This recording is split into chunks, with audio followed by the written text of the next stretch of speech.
नमस्कार, बहुत स्वागत है आप सभी का। आपके साथ मैं पल्लवी रविंद्र सिंह। बुलेटिन की शुरुआत करेंगे ब्राजील से आ रही बड़ी खबर के साथ। बताया जा रहा है कि वहां विनहेडो में 62 लोगों को लेकर जा रहा एक विमान हादसे का शिकार हो गया। विमान ब्राजील की एक एयरलाइंस का था और बताया गया है कि कैस्टवेल से ग्वारुलहोस हवाई अड्डे के लिए रवाना हुए और इस विमान में 58 यात्री थे। 4 चालक दल के सदस्य भी उनके साथ सवार थे।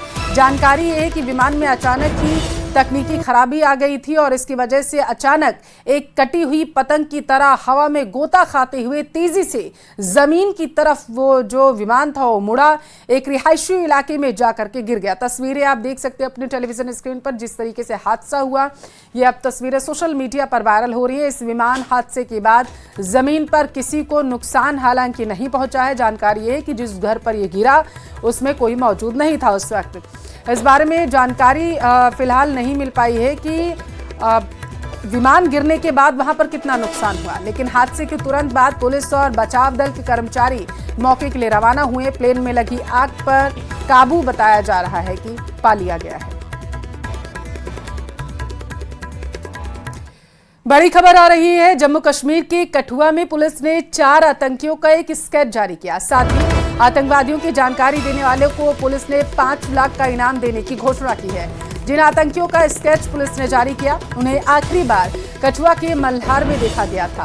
आतंकियों की जानकारी देने पर 5 लाख का इनाम जो है वो दिया जाएगा। ये स्केच है, ये जारी किया गया है। आतंकियों की जानकारी देने पर इनाम की घोषणा कर दी गई है। कठुआ के इलाके में संदिग्ध आतंकियों को बताया जा रहा है देखा गया था और इसके बाद इन पर इनाम रखा गया।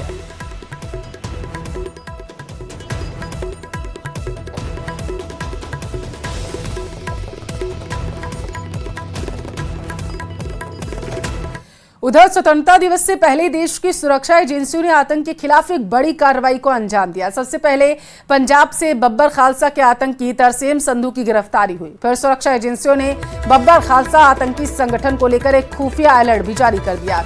उसे यूएई से भारत लाया गया। बब्बर खालसा के आतंकी तरसेम संधू को दुबई से डिपोर्ट करके भारत लाया गया है। बताया जा रहा है कि बब्बर खालसा के आतंकी तरसेम संधू पर एक बड़े संगीन आरोप है। एनआईए को तरसेम संधू की तलाश थी। इस पर रेड कॉर्नर नोटिस जारी किया गया था जिसे यूएई से डिपोर्ट करके भारत लाया गया। तरसेम संधू मोहाली आरपीजी अटैक का मास्टरमाइंड था और खालिस्तानी आतंकी लखबीर लांडा का भाई भी है। यही नहीं, दिल्ली से आईएसआईएस का वांटेड आतंकी रिजवान अली को भी पकड़ लिया गया है। रिजवान एनआईए की मोस्ट वांटेड लिस्ट में शामिल था। इसके साथ ही पंजाब के पठानकोट में देखे गए 7 संदिग्धों की तलाश की जा रही है। यानी कि आतंकवाद के हर मोर्चे पर सुरक्षा एजेंसियों का एक्शन जारी। दिल्ली से गिरफ्तार आईएसआईएस के आतंकी रिजवान अली से जुड़े कई पर्दाफाश अब सामने आए। खबर है कि पाकिस्तान की खुफिया एजेंसी आईएसआई भारत में अपने नापाक मंसूबों को अंजाम देने के लिए आईएसआईएस आतंकी मॉड्यूल चला रहा और दिल्ली से गिरफ्तार रिजवान अली आईएसआई के आईएसआईएस मॉड्यूल का हिस्सा है, जो पाकिस्तान में बैठे अपने हैंडलर फरहतुल्ला गौरी के इशारे पर आतंकी हमलों को अंजाम देने की प्लानिंग बना रहा था। स्वतंत्रता दिवस से पहले रिजवान कुछ कर पाता, उससे पहले दिल्ली पुलिस ने उसे धर दबोचा है।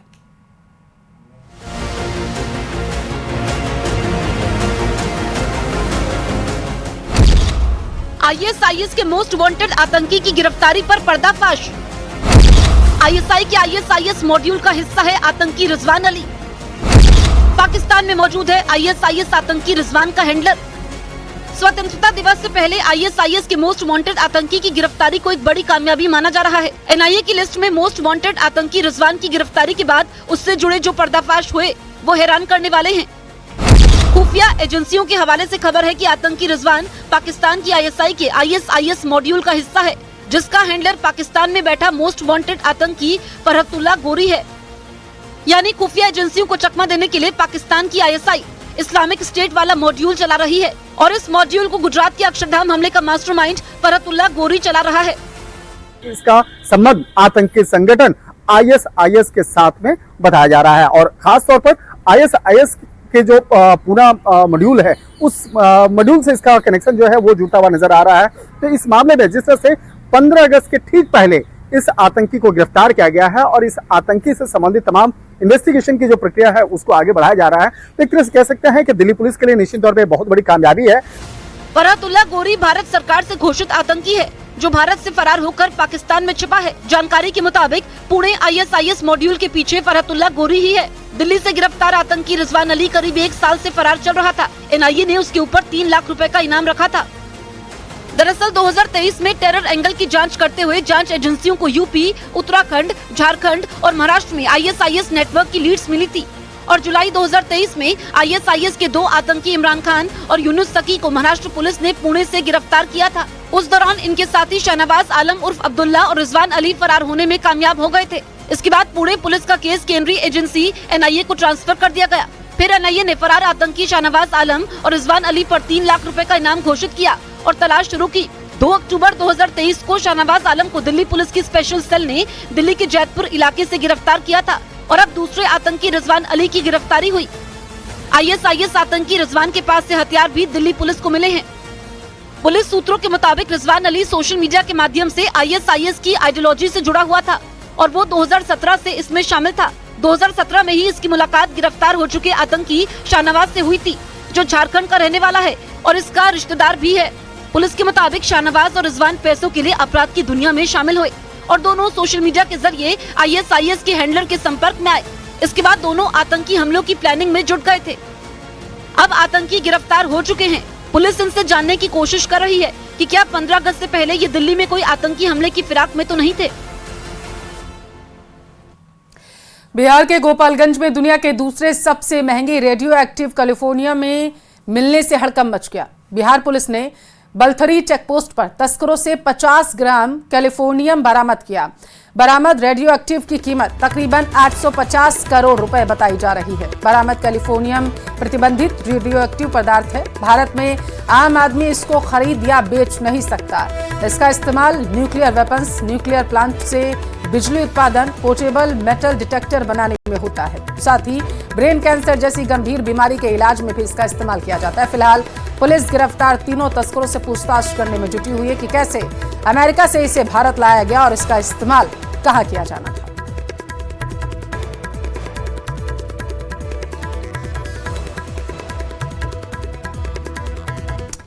वर्ली हिट एंड रन मामले से जुड़ी एक बड़ी खबर है। आरोपी मिहिर शाह की ब्लड रिपोर्ट में शराब पीने की पुष्टि नहीं हुई है। इस वक्त की बड़ी खबर आपके टेलीविजन स्क्रीन पर। बताते चले कि इस सब के बाद मुंबई पुलिस की अब मुश्किलें बढ़ने वाली है, क्योंकि पुलिस की पूछताछ में आरोपी मिहिर शाह ने कबूला था कि वह शराब पीकर गाड़ी चला रहा था। मामला 6 जुलाई का, जब हादसे में एक महिला की मौत हो गई थी। पुलिस ने 3 दिनों के बाद आरोपी मिहिर शाह को विरार इलाके से गिरफ्तार किया था।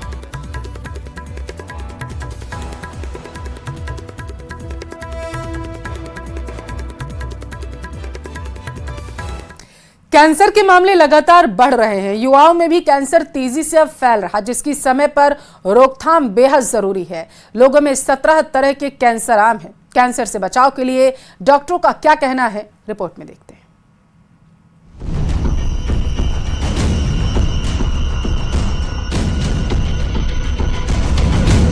कैंसर के मामले हर साल तेजी से बढ़ रहे हैं, जो बेहद ही चिंताजनक है। अगर सही समय पर मरीज को पता चल जाए तो उसकी जान बचने की संभावना बढ़ जाती है। लेकिन अगर कैंसर की बढ़ती स्टेज का पता ही ना चले तो बीमारी जानलेवा हो सकती है। ये ऐसी बीमारी है जो अपना दायरा बढ़ाती ही जा रही है। एक रिसर्च सामने आई है जो बेहद ही चौंकाने वाली है, जिसमें 17 तरह के कैंसर होने की संभावना बताई गई है। महिलाओं में गैस्ट्रिक कार्डिया, छोटी आंत, ओवरी, फेरिक्स कैंसर शामिल हैं, तो वहीं पुरुषों में कोलन और rectal, gall bladder, kidney, pancreas, leukemia शामिल हैं। स्टडी में साफ तौर पर बताया गया है कि जो जेनजी हैं और मिलेनियल्स हैं, उन दोनों को कैंसर का बहुत ज्यादा खतरा है। यानी 17 प्रकार के कैंसर ऐसे हैं जो जेनजी में पाए जा रहे हैं। अगर हम पहले की बात करें तो ये देखा जाता था कि बढ़ती उम्र के साथ जो है वो कैंसर की तकलीफें लोगों को होती थी और स्टेजेस का पता लगता था। लेकिन अब ये देखा जा रहा है कि डिफरेंट तरीके के जो कैंसर्स हैं वो युवाओं में हो रहे हैं। हेल्थ एक्सपर्ट के मुताबिक जनरेशन जेड यानी जो साल 1997 से 2012 के बीच पैदा हुए हैं और मिलेनियल्स जो 80 के दशक में पैदा हुए हैं, इस आयु वर्ग के लोगों में कैंसर तेजी से बढ़ रहा है। बदलती लाइफस्टाइल इसके पीछे बड़ी वजह है। जो ये कैंसर मुक्त भारत फाउंडेशन की रिसर्च आई है और इस रिसर्च में बताया गया है कि भारत के अंदर जो अर्ली यूथ के अंदर कैंसर के केसेस के मामलों में बढ़ोतरी हुई है। जैसा हम देख भी रहे हैं, यूथ के अंदर वैसे भी मेटाबॉलिक डिजीज जो जीवन शैली से संबंधित बीमारियां हैं वो भी बढ़ रही है। कैंसर के अंदर अगर हम देखें तो देखिए जैसे अर्ली डिटेक्शन बहुत ज्यादा जरूरी होता है, जितना हम स्क्रीनिंग करेंगे उतना हम कैंसर्स को समय पर डिटेक्ट कर सकते हैं, क्योंकि जो सबसे बड़ी चुनौती आती है, ज्यादातर कैंसर स्टेज 3 या स्टेज 4 पर डिटेक्ट होते हैं। बहुत सारे कैंसर जो कि प्रिवेंटेबल है, जिसमें हेड एंड नेक कैंसर के मामले जो कि इस रिसर्च में बताया है कि काफी बड़े हुए हैं, तो उसमें हमें रिस्क फैक्टर को हटाना पड़ेगा। इस जो प्रकाशन का जो मुख्य हाईलाइट रहा उसमें उन्होंने ये बताया गया है कि लगभग 17 तरह के कैंसर ऐसे हैं जो कि जो यंगर जनरेशन है, जो जेन ज़ी है, उनमें ज्यादा पाई जा रही है। और खास इसमें चर्चा की गई है कि इसका मुख्य कारण लगभग 10 कैंसर्स में ओबेसिटी या मोटापा पाया गया है। इसमें एक मेटाबॉलिक सिंड्रोम भी आइडेंटिफाई किया गया है कि जहां पर डायबिटीज होना और मोटापा होना, इन सब वेरिएशंस के साथ बॉडी में मेटाबॉलिक चेंजेस आने के कारण से कुछ कैंसर्स अधिक पाए जा रहे हैं। अगर टेस्टिंग समय समय पर होती रहे तो कैंसर से जंग लड़ी जा सकती है। स्वास्थ्य को लेकर जागरूकता से ही समाधान निकल सकता है। अर्ली डिटेक्शन में कई तरह के स्क्रीनेबल टूल्स अवेलेबल है, जैसे ब्रेस्ट कैंसर को हम अर्ली डिटेक्ट कर सकते हैं मेमोग्राफी के लिए, सर्वाइकल कैंसर, पैप स्मीयर की स्क्रीनिंग करके टाइम से पता लगाया जा सकता है, प्रोस्टेट का कैंसर भी हम स्क्रीन करके पता लगा सकते हैं, कोलोन कैंसर कोलोनोस्कोपी के थ्रू पता लगाया जा सकता है। इस तरह के कई सारे टूल अवेलेबल हैं, तो आप डॉक्टर से जरूर संपर्क करें। इस साल की 3-4 बैक टू बैक पब्लिकेशंस आई हैं, बार बार इंडिकेट कर रही हैं कि कैंसर एक बहुत बड़े एपिडेमिक की तरह आगे दिख रहा है। अगर अभी हम अपने लाइफस्टाइल चेंजेस या अपने एनवायरनमेंट में कुछ चेंजेस नहीं करते हैं तो आगे वाला समय बहुत दिक्कत वाला हो सकता है, क्योंकि हेल्थ केयर फैसिलिटीज इतनी ज्यादा नहीं होंगी कि हम इतने हाई नंबर्स में कैंसर पेशेंट्स को डील कर पाए। स्टडी में ये भी पता चला है कि 1950 के दशक के आखिर की तुलना में 1990 के दशक की शुरुआत में जन्मे लोगों में छोटी आंत, किडनी और पेनक्रियाज के कैंसर के मामले 2 से 3 गुना ज्यादा थे। अब जो है इस जो स्टडी के बाद ये भी बताया गया है कि डॉक्टर्स को भी एक अलार्मिंग स्टेज दी गई है और डॉक्टर से भी अपील की गई है कि वो युवाओं को समझाएं कि जब वो उनके पास आते हैं कोई शिकायत लेकर तो अपने लाइफस्टाइल पर ज्यादा से ज्यादा ध्यान दें, क्योंकि अगर अभी नहीं देखा गया और रिस्क फैक्टर्स को नहीं रोका गया तो ये एक बहुत बड़ी समस्या बन सकता है। दिल्ली से न्यूज़ 18 के लिए फराह खान। देश के कई राज्यों में रहने वाले लोग इस वक्त भारी बारिश की वजह से बाढ़ की मार झेल रहे हैं।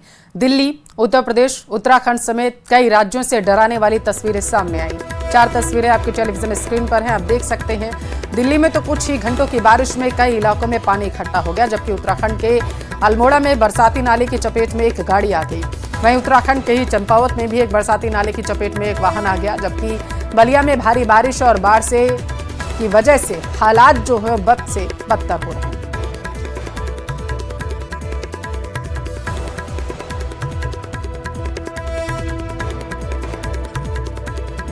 केदारनाथ हाईवे पर की जगहों पर स्लाइडिंग जोन खतरे का सबब बने हुए हैं। आज सुबह भी केदारनाथ हाईवे पर डोलिया देवी के देखते ही देखते विशालकाय चट्टान सड़क पर आ गई।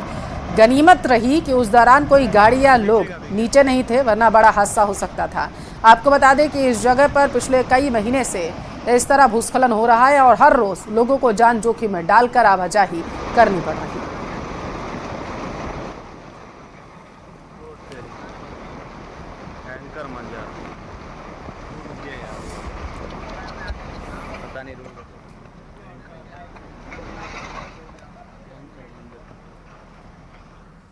उधर बद्रीनाथ हाईवे भारी बारिश के बाद बंद हो गया।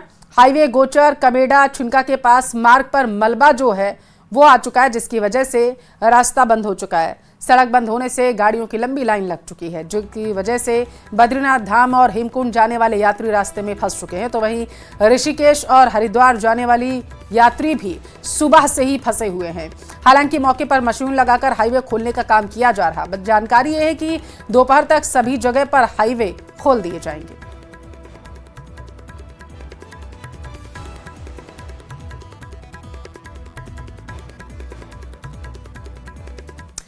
हिमाचल प्रदेश के किन्नौर से भी डराने वाली तस्वीरें सामने आई। यहां लैंडस्लाइड के बाद पहाड़ से लगातार पत्थर नीचे गिर रहे हैं। पत्थरों की बौछार होने से सड़क पूरी तरीके से बंद हो चुकी है। सड़क को खोलने की कोशिश की जा रही, लेकिन पहाड़ से लगातार गिर रहे पत्थर के कारण परेशानी का सामना करना पड़ रहा है वहां पर टीम को पत्थर हटाने में।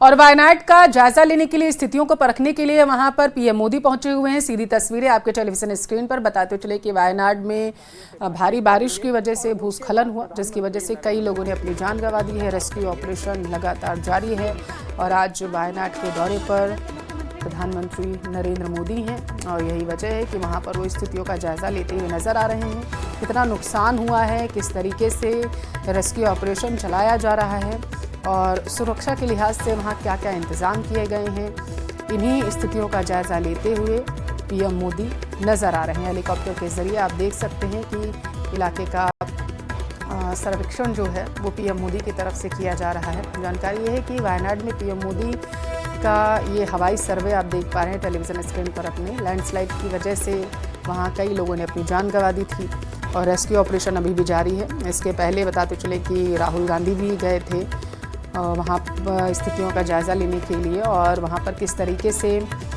लोगों को सुरक्षित स्थानों पर पहुँचाया जा रहा है, वो तस्वीरें सामने आई थी। और आज पीएम मोदी वहाँ पर पहुँचे हुए हैं, वायनाड के दौरे पर पीएम मोदी, और वो देख रहे हैं कि किस तरीके से वहाँ भूस्खलन के बाद, लैंडस्लाइड के बाद कितना नुकसान हुआ है वायनाड में और वहाँ की जनता किस तरीके से अब इससे उबर रही है। जहाँ उन्हें सुरक्षित स्थानों पर रखा गया है, वहाँ पर किन किन चीज़ों की उन्हें उपलब्ध कराई जा रही है, सुविधाएं उन्हें दी जा रही हैं, इन सारी स्थितियों का जायज़ा लेते हुए, जानकारी लेते हुए पीएम मोदी आपको नज़र आ रहे हैं। हवाई सर्वे बताया जा रहा है पीएम मोदी कर रहे हैं। तस्वीरें सीधे आप अपने टेलीविज़न स्क्रीन पर वायनाड से देख रहे हैं। वायनाड में इस वक्त भारी तबाही जो है वो प्रकृति ने मचाई हुई है।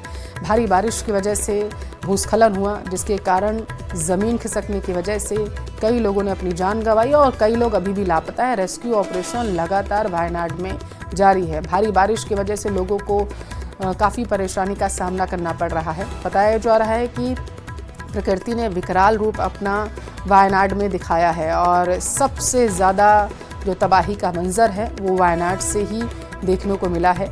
और यही वजह है कि विपक्ष हो चाहे पक्ष के नेता, वो सभी वायनाड के दौरा कर रहे हैं और वहाँ पर लोगों को हर सुविधा मिल सके इसके लिए लगातार निर्देशित अधिकारियों को किया जा रहा है। और आज पीएम मोदी इसी सिलसिले में वायनाड के दौरे पर पहुंचे हुए, हवाई सर्वे के जरिए वो इलाके का जायजा लेते हुए नजर आ रहे हैं।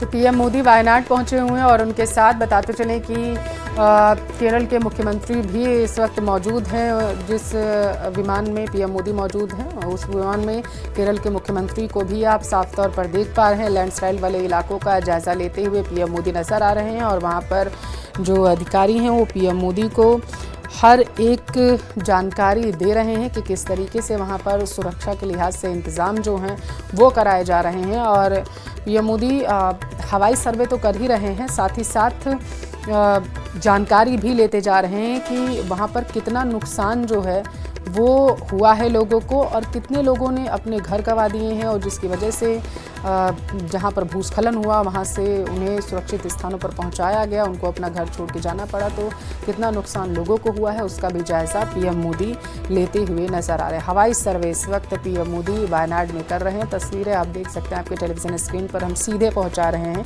29 जुलाई की रात में वायनाड में प्रकृति ने तबाही मचाई थी, 400 से ज़्यादा लोगों की जिसमें जान चली गई थी। भी भारी बारिश का कहर नजर आ रहा है, जिसके चलते नदियों का जलस्तर बढ़ने से नदी पार करके आने जाने वाले लोगों की दिक्कतें काफी बढ़ गईं। कहीं उफनती नदी में कार बह गई है तो कहीं लैंडस्लाइड से रास्ते ब्लॉक हो चुके हैं।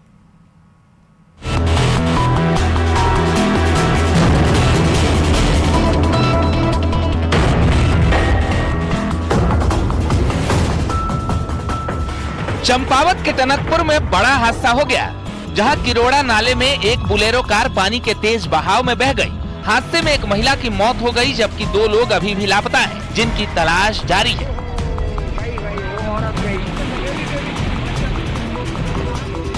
इस हादसे में 6 लोगों को सुरक्षित बचा लिया गया है। बताया जा रहा है कि बोलेरो सवार पूर्णागिरी से रुद्रपुर जा रहे थे, इसी दौरान ये हादसा हो गया।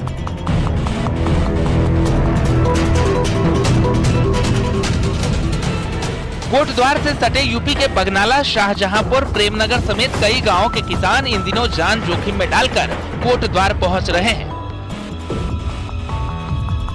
दरअसल सनेह इलाके से पाखरो जाने के लिए बीच में खोह नदी को पार करना पड़ता है।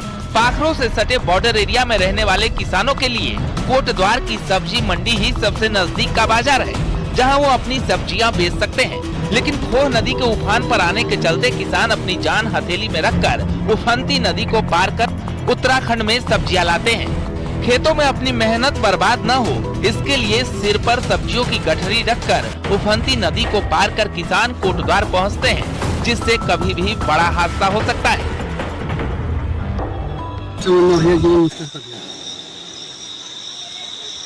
अच्छा, कहाँ से आ रहे हैं आप लोग? कहाँ जाना है? प्रेमनगर भूमनान गाँव से आ रहे हैं जी। हाँ, कोटद्वार जा रहे हैं। तो रोज इसी तरीके से रोजाना ऐसे हालात बुरे हैं। पानी जिस दिन आप जाओ उस दिन रुक जाना पड़ा, नहीं निकलना पड़ा भैया जी, ज्यादा बुरा हाल है, क्या करें। नैनीताल के टिफिन टॉप में लैंडस्लाइड के बाद अब डोरोथी सीट पर जाने पर रोक रहेगी। पर्यटकों के स्टॉप पर जाने पर रोक लगा दी गई है। प्रशासन लगातार इस इलाके की मॉनिटरिंग कर रहा है। आसपास की दरारों से लोगों की चिंताएं बढ़ने लगी है। 2 दिन पहले नैनीताल टिफिन टॉप का डोरोथी सीट का बड़ा हिस्सा टूट गया था, जिसके बड़े बोल्डर अब भी खतरा बने हुए हैं। पर्यटकों को कोई खतरा न हो, इसके लिए व्यू पॉइंट पर जाने से रोक लगा दी गई है। देखिए, टिफिन टॉप का कुछ दिनों पूर्व एक छोटा सा भाग उसका जो डोरोथी सीट थी वो सब टूट गया है, और उसके आसपास की जो क्षेत्र है थोड़ा सा लगा हुआ है, उसमें भी कुछ क्रैक्स बताए गए हैं। हमारे भूगर्भ वैज्ञानिक की टीम ने भी उसका इंस्पेक्शन भी किया है। साथ में सिंचाई विभाग और वन विभाग और राजस्व विभाग के अधिकारी कर्मचारी भी वहाँ पर उपस्थित गए हुए थे। अब उसके पश्चात अभी हम लोगों ने, चूँकि वहाँ पर स्थिति थोड़ा खराब हो सकती है, ऐसे इसको देखते हुए वन विभाग को निर्देशित भी किया गया था कि वो अपने स्तर से वहाँ पर लोगों का आवागमन को प्रतिबंधित कर दें, ताकि किसी प्रकार की दुर्घटना से बचा जा सके। उत्तराखंड में भारी बारिश का अलर्ट जारी हुआ है। वहीं लगातार बारिश के चलते लैंडस्लाइड भी हुआ है, जिसकी तस्वीरें कैमरे में कैद हो गई। लगातार बारिश से पहाड़ दरक रहे हैं। उत्तर काशी में बादल फटने की वजह से भागीरथी नदी ने विकराल रूप ले लिया है। कई रिहायशी इलाके टापू में तब्दील हो गए हैं। रुद्रप्रयाग में मंदाकिनी नदी का जलस्तर तेजी से बढ़ रहा है, जिसके चलते मंदाकिनी नदी रौद्र रूप में नजर आ रही है। कई इलाकों में बाढ़ का खतरा मंडरा रहा है। प्रशासन लगातार लोगों से नदी के किनारे से दूरी बनाए रखने की अपील कर रहा है। Bureau report, news 18। पानी के कहर की तस्वीर आपके होश उड़ा देगी। नदियां उफान पर है, इलाकों में बाढ़ का अलर्ट जारी किया गया। लोगों को सुरक्षित बचाने की कोशिश की जा रही है नाव के जरिए। तभी नदी के उफान में जो हुआ वो हैरान कर देगा आपको।